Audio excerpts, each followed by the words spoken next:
நேத்து ராத்திரி வீட்ல ஒரே சத்தமா கிடந்துச்சு. அட அடையாம கேக்குற என்னமாச்சு சொல்லுங்க. அட புதுசா கல்யாணம் பண்ணிட்டு வந்த பிள்ளைங்க எங்கிட்ட அக்கம் பக்கத்துல போவாங்க வருவாங்க. தான் நம்ம வீட்ல ஒண்ணு இருக்குதே அதுவா எதுக்கு வந்த வேலைக்கு போன்னு ஒரே இது. அதனால அந்த பையன் சந்தோஷ் பேசி போட்டான். அதனால ஒரே சண்டை, அக்கா கறியில இருந்து தங்கச்சி கறியில இருந்து எல்லாம் வரைஞ்சு கட்டிக்கிட்டு சரியான சண்டை அந்த பையன்கிட்ட. அப்புறம் அவன் பேசி அடிச்சு துரத்தி எல்லாரும் கிளம்பிட்டாங்க. ராத்திரியில ரொம்ப சண்டையே சத்தமா கேட்டுக்கிட்டு இருந்துச்சு. எனக்கு இந்த காட்டுல வேலை செஞ்சிருந்து எந்திரிக்கவே முடியல, இடுப்பெல்லாம் சரியான வலி. சரி காலையில ஏதா இருந்தாலும் கேட்டுக்கலான்னு தான் படுத்துட்டேன். ஏமா கை கலப்பலாம் ஆனிச்சா? அகாமியா என்ன ஏன் பேராட்டி இருக்கா வடிவு பொண்டாட்டி காஞ்சனா அப்படி சாத்தியில கூட்டிட்டு போனா? ஐயோ அவங்க அப்பாவுக்கு கோவம் வந்திருக்குமே. ஆமா இவனுக்கு கோவம் தான் வந்துச்சு. அப்புறம் அடங்கி உக்காந்துட்டான். ரொம்ப பெரிய சண்டையோ சின்னஞ்சிருசுங்க. அதுங்க வாழ்க்கையெல்லாம் நம்ம பார்த்துட்டு தானே வந்திருக்கிறோம். என்னமோ நம்ம மட்டும் நம்ம மேல தானே உதிச்ச மாதிரி இவன் பண்ணிக்கிட்டு இருக்கிறான். அப்புறம் அந்த பையன் பேசத்தானே செய்வான். சந்தோஷம் அவங்க அப்பாவை எதிர்த்து பேசுனதெல்லாம் நம்பவே முடியலம்மா. எத்தனை காலத்துக்கு நம்ம மாதிரி அமைதியா இருக்குங்க. இப்போ உள்ள பிள்ளைகளா விவரமா இருக்குல்லம்மா. பாத்தீங்களா பிள்ளைய உட்காந்துக்கிட்டு உங்க ஆத்தா கறி நம்மள எப்படி கரிச்சு கொட்டிக்கிட்டு இருக்கான்னு. உனக்கு ஒரு வேலை பொழப்புல, எங்க அம்மாவுக்கு ஒரு வேலை பொழப்புல, ரெண்டு பேரும் பாடப்படுத்தி எடுங்க. ஆமா நம்ம வீட்டு மான மருவாத போறதுக்கு காரணமே உங்க அம்மா தான். அடிச்சு துரத்துங்கன்னா எங்க கேக்குறீங்க? துரத்தி போட்டு நம்ம எங்க போறது? அது நம்மள எல்லாத்தையும் பஞ்சாயத்துல நிறுத்தி நம்மள துரத்தி போடும். வாயை மூடிட்டு கம்முன்னு இரு. இருக்க போறது 2 வருஷமா 3 வருஷமா, அதுக்கப்புறம் போனதுக்கப்புறம் நம்ம தானே எல்லாத்தையும் அனுபவிக்க போறோம். அப்புறம் என்ன? ஆமா நீங்களே என்ன கல்யாணம் இருந்து சொல்லிக்கிட்டு இருக்கீங்க 2 வருஷம் 3 வருஷம் 2 வருஷம் 3 வருஷம்னு. 30 வருஷம் 40 வருஷம் ஆனாலும் அது கல்லு குண்டு மாதிரி இருக்கு தின்னுபுட்டு. அதெல்லாம் போவாது, நம்மள வேணா போய் சேர்ந்துருவான். அத்தை என்னங்க தப்ப சமைக்கட்டும்? ஐயோ ஆத்தா நீ ஒன்னும் சமைக்க வேணாம் ஆத்தா. அப்புறம் ஓம் புருஷன் என் பொண்டாட்டிய வேலைக்காரியாவும் என்ன சம்பாரிச்சு கொடுக்குற மிஷினாவும் வச்சிருக்கீங்கன்னு சொல்லுவான். ஐயோ உங்க சங்காத்தமே வேணாமா, நானே பாத்துக்கிறேன். என்னத்தை இப்படி பேசுறீங்க? அவர் ஏதோ கோவத்துல அப்படி பேசிட்டாரு. அவருக்கு மட்டுமா கோவம் வரும், எங்களுக்கும் கோவம் வரும். அதெல்லாம் நாங்க பேச ஆரம்பிச்சோம்னா யாரும் இந்த வீட்டுல இருக்க முடியாது. நாங்கெல்லாம் பொறுத்து போய்கிட்டு இருக்கோம். அவர் ஏன் இப்படி பேசினாருன்னு தெரியல. மன்னிச்சிருங்க அத்தை, மன்னிச்சிருங்க மாமா. யாரு உன்னைய போய் சமைக்க சொன்னேன்? உட்காந்துக்கிட்டு வெட்டி நான் அடிச்சிட்டு இருக்காத. நான் 9 மணிக்கெல்லாம் சாப்பிடுவேன். எனக்காக போய் சாம போ. அம்மா நான் வெளியே போயிட்டு வரேம்மா. ஏ பிரியா ஞாயிற்றுக்கிழமை நேரத்துல எங்கடி போற? முக்கியமா ஒரு இடத்துக்கு போகணும். என்ன முக்கியமான இடம் சொல்லு. உள்ள தைக்கிறாள, அதனால அதை பத்தி ஏதாவது கேட்க போவா விடு. இங்க பாருங்க சும்மா அந்த பொம்பளை பிள்ளைய வயசுக்கு வந்த பிள்ளையெல்லாம் வெளியே அனுப்பிக்கிட்டு இருந்தா வச்சுக்கோங்க. பின்னாடி நம்ம முக்காடு போட்டுக்கிட்டு உட்காந்துருக்க வேண்டியதான். நீங்க கொஞ்ச நேரம் கம்மனு இருங்க. யாரு பிள்ளைங்க மேல நம்ம நம்பிக்கை வைக்கணும். எம்மாடி நீ போயிட்டு வாமா. சரிப்பா. என்னைக்குமே என் பேச்ச கேட்டுறாதீங்க. நான் அப்பயே சொன்னேன் அவனை படிக்க வைக்க வேணாம், கூலி வேலை பார்க்கட்டும்னு. என் பேச்ச கேட்டீங்களா? நம்ம பேச்ச கேட்டாதான் இந்த வீடு உருப்பிட்டு இருக்குமே. மகா, ஓய் மகா என்னாச்சு? ஏங்க உங்களை நான் ஏதாவது கேட்க சொன்னேனா? நீங்க பாட்டுக்கு இஷ்டத்துக்கு வாய்க்கு வந்ததெல்லாம் பேசிட்டீங்க. இப்ப அவங்க எல்லாரும் என்னமோ நான் சொல்லி கொடுத்து நீங்க நடந்துகிட்ட மாதிரி பேசுறாங்க. யாரு உன்னை என்ன பேசுனா? ஐயோ சாமி எனக்கு யாரும் எதுவும் பேசல. மறுபடியும் நீங்க சண்டைக்கு போய் ஐயோ அப்பா உங்ககிட்ட நான் எதுவுமே சொல்லாத போதே இப்படி பிரச்சனை பண்றீங்க. ஏதாவது சொல்லி இருந்தா என்னென்னலாம் பண்ணுவீங்க? நான்ல குடும்பக்காரின்னு என்ன சொல்லுவாங்க? இங்க பாரு, இங்க யாரும் உன்னை எதுவும் சொல்ல மாட்டாங்க. பேசுனது நான், தப்பெல்லாம் அவங்க மேல இருக்கு. நீ எதுக்கு நடுவுல இது பண்ணிட்டு இருக்க? என்னமோ போங்க, எனக்கு சங்கடமா இருக்கு. அண்ணியும் வேற அவர் அடிச்சு விட்டாரு. அதுக்கெல்லாம் பூசை கொடுத்துக்கிட்டே இருக்கணும். பூசை கொடுக்கலன்னு வச்சுக்கவே அப்படிதான் துள்ளிக்கிட்டு தெரியும். எங்க மாமா தான் சரியான ஆளு. நான் கூட முதல்ல எல்லாம் நினைச்சேன் எங்க அக்காவை மாமா அடிக்கும்போது, சே இந்த மனுஷனை போய் இந்த காதலிச்சு கல்யாணம் பண்ணிக்கிச்சே, ஒருத்தனும் உருப்படி இல்லாம இருக்கானே அப்படின்னு. பரவாயில்ல, சரினா சரி, அப்பக்கு அப்ப டப்பு டப்பு டப்புன்னு கொடுக்குறாரு. அதனாலதான் அது அடங்கி இருக்கு. கொஞ்சம் நல்ல புருஷனா கிடைச்சுன்னு வச்சுக்க, எங்க அக்காவை கையில பிடிக்க முடியாது. ஏங்க நீங்களே அப்படி பேசுறீங்க? எடுத்து போச்சு. எவ்வளவு செஞ்சிருப்பேன் தெரியுமா அந்த வீட்டுக்காக? அவர் தொழில் பண்றேன்னு சொன்னாரு, 1.5 லட்சம் கொடுத்தேன். அப்புறம் இவளுக்கு ஏதாவது பண்ணணும் வைக்கணும் அப்படின்னாங்க, அதுக்கு 1.5 லட்சம் கொடுத்தேன். சம்பாதிக்கிற சம்பளம் மொத்தத்தையும் கொடுக்குறேன். நான் எனக்குன்னு எடுத்து வச்சுக்காம கூட அப்படியெல்லாம் பண்ணிவிட்டு சும்மா அதை ஏதாவது ஒன்று சொல்லிட்டே இருந்தா அப்புறம் நான் டென்ஷன் ஆவே இல்லை. சரி கோவப்படாதீங்க. எனக்கு மண்டைக்கு தான் ஏறுது. வீட்டுக்கு வராம நான் பேசுறதுக்கு அங்கேயே இருந்திருக்கலாம். என்ன உனக்காக தான் நான் வந்தேன். சீக்கிரம் நான் போய் வீடு பார்த்துறேன், உன்னை உடனே கூட்டிட்டு போறேன் சரியா? இப்போதைக்கு வேணா நீ துணிமணியெல்லாம் எடுத்து போய் நான் போய் அங்கே விட்டுட்டு வந்துடுறேன். ஐயோ அதெல்லாம் ஒண்ணு வேண்டாம், நான் இங்கே இருக்கேன். இங்க இருந்தேன்னா அவ்வளவுதான், உன்னை புடிங்க எடுத்துருவாங்க.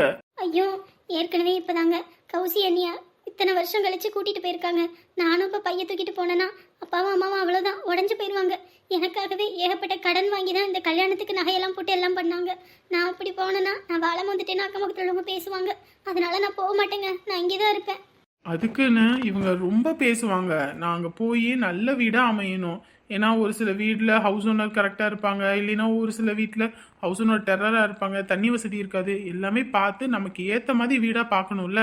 அது கொஞ்சம் டைம் எடுத்துக்கும். அது வரைக்கும் இங்கே இருந்து உன்னால் சமாளிக்க முடியாது. நானும் அடிக்கடி இங்கே வந்தால் அதுக்கும் சண்டை போடுவாங்க. அதுக்காக தான் சொல்கிறேன். சரியா?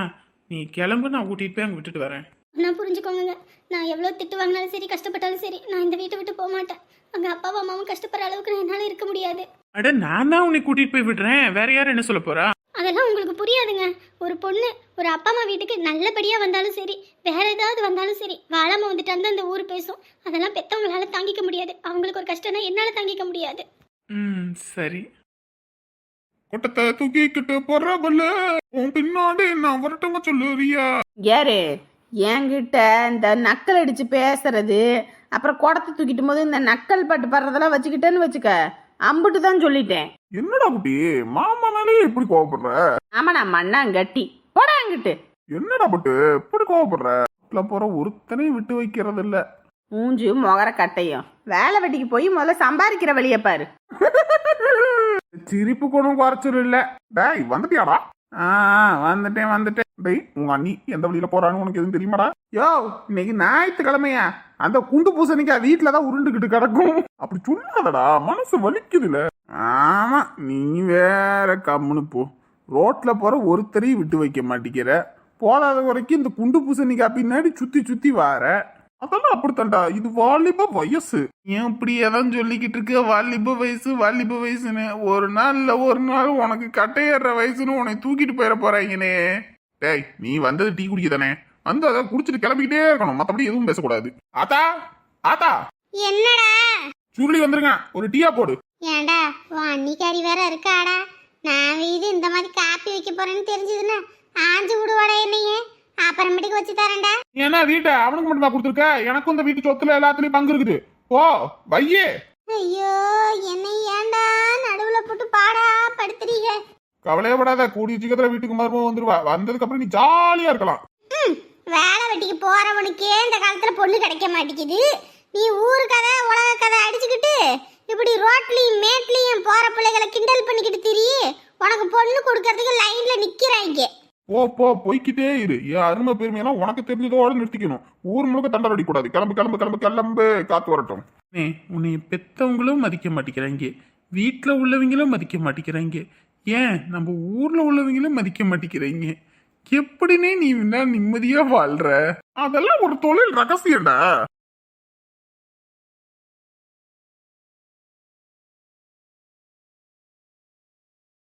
என்ன பண்ணிட்டு இருக்கீங்க? ஐயோ மர்ம வந்துட்டாலே. எம்மாடி அது தலை ரொம்ப வலிக்குதா, அதான் ஒரு வரக்காப்பி வைப்போன்னு வச்சுக்கிட்டு இருக்கேன்.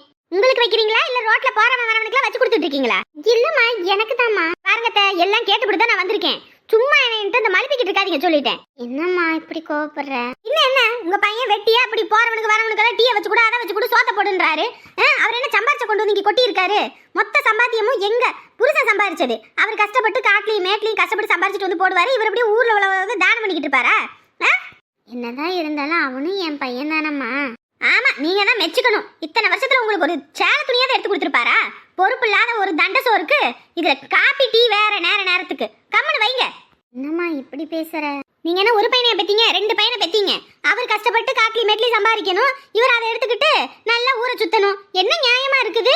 தண்டத்துக்கு உடம்ப வளர்த்துக்கிட்டு எரும மாடு கணக்கு அங்கிட்டு இங்கிட்டு போற வர பிள்ளைகளை கிண்டல் பண்ணிக்கிட்டு வெளியே தலை கட்ட முடியல என்னால. உன் மச்சனரு என்ன இப்படி எல்லாம் பேசுறாரு வைக்கிறாருன்னு எனக்கு இதெல்லாம் பேச்சு கழகா? சொல்லுங்க பாப்போம். அதனாலதான் அவர் எதையாவது வம்பு இழுத்துட்டு வர போறாரு. மறுபடியும் இவரை வாழ ஏதாவது பிரச்சனை வந்துச்சுன்னு வச்சுக்கோங்க, அவர் உங்களே வீட்டை விட்டு துரத்திடுவாரு. ஏனே இன்னைக்குள்ள காப்பி வந்துருமா? ஆத்தா உள்ள போயிருக்குல்ல, அதெல்லாம் வரும். ஏய் தேவதை, அதி என் தேவதை பாத்துட்டாலே. அத்தி இதுவா? கொஞ்சம் பேசணும். நீ முன்னால போனா நான் பின்னால வர்றேன். இந்த ஆள் எங்க போனா? அத்தி மறுபடியுமா? இவன் திருந்த மாட்டாயா? அட உமா, எங்கிட்டு தான் நீ கூட்டிக்கிட்டு போற? கம்மனு வாங்க. அம்மா எம்புட்டு தூரம் தான் நடக்கிறது, எங்க தான் கூட்டிட்டு போறான்னு தெரிய மாட்டேங்குதே. அப்பாடா ஒரு வழியா நின்னுட்டாடா நம்ம தேவதை. தேவதை என் அழகு தேவதை.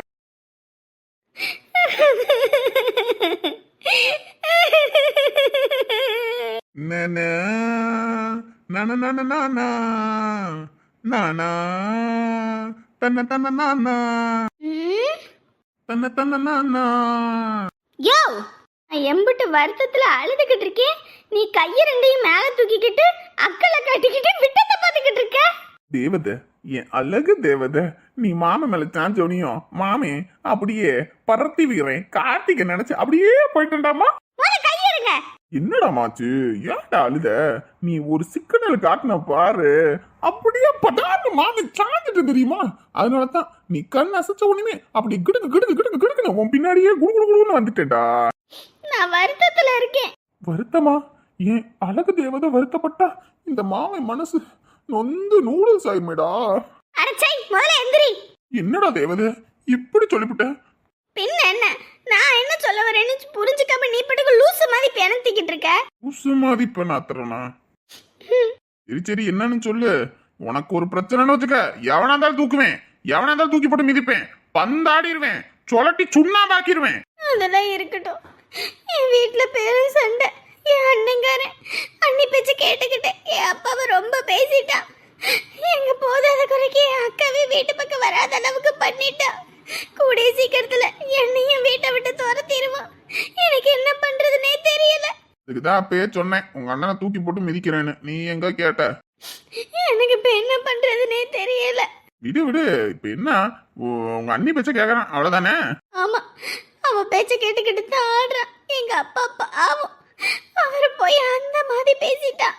எந்த மாதிரி பேசுறான்னு சொன்னாதானே தெரியும். அவனை காசுக்காக தான் எங்க அப்பா அம்மா வளர்த்தாங்களாம். காசு பாக்குற மிஷின்னு சொல்லிவிட்டா. சரிம்மா, நீ இப்படி சங்கு ஊதாதம்மா, அப்புறம் நம்ம ஊர்ல குளத்து வலிக்கு போனவங்க எல்லாம் சங்கு ஊதிட்டாங்கன்னு சொல்லி வீட்டுக்கு கிளம்பிடுவாங்க. சரி சரி, இப்ப என்ன பண்ணட்டும்னு சொல்லு. எனக்கு என்ன பண்ணுவேன் ஏது பண்ணுவேன்னு தெரியாது. சீக்கிரமா உங்க வீட்டுல பேசி வந்து என்ன பொண்ணு கேளுங்க. என்னால அந்த வீட்டுல இனி இருக்க முடியாது. எங்க அப்பாவையும் அப்படி பேசிட்டேன்னா என்னையும் எப்படி எல்லாம் பேசுவான். சீக்கிரம் பொண்ணு கேட்டு என்னை கல்யாணம் பண்ணி கூட்டிட்டு போயிருங்க. பொசுக்குன்னு கல்யாணம்ன்ற நீ என்ன பழகுனதே என்னை கல்யாணம் பண்ணிக்கணுன்றதுக்காக தானே. இப்ப நானே சொல்றேன், வீட்டுல வந்து பேசு, கல்யாணம் பண்ணிக்கலாம். இனிமே என்னால அந்த வீட்டுல இருக்க முடியாது. கல்யாணமா? கல்யாணம் எல்லாம் பண்ணனா ரொம்ப சிரமமாச்சே வாழ்க்கையை ஓட்டுறது.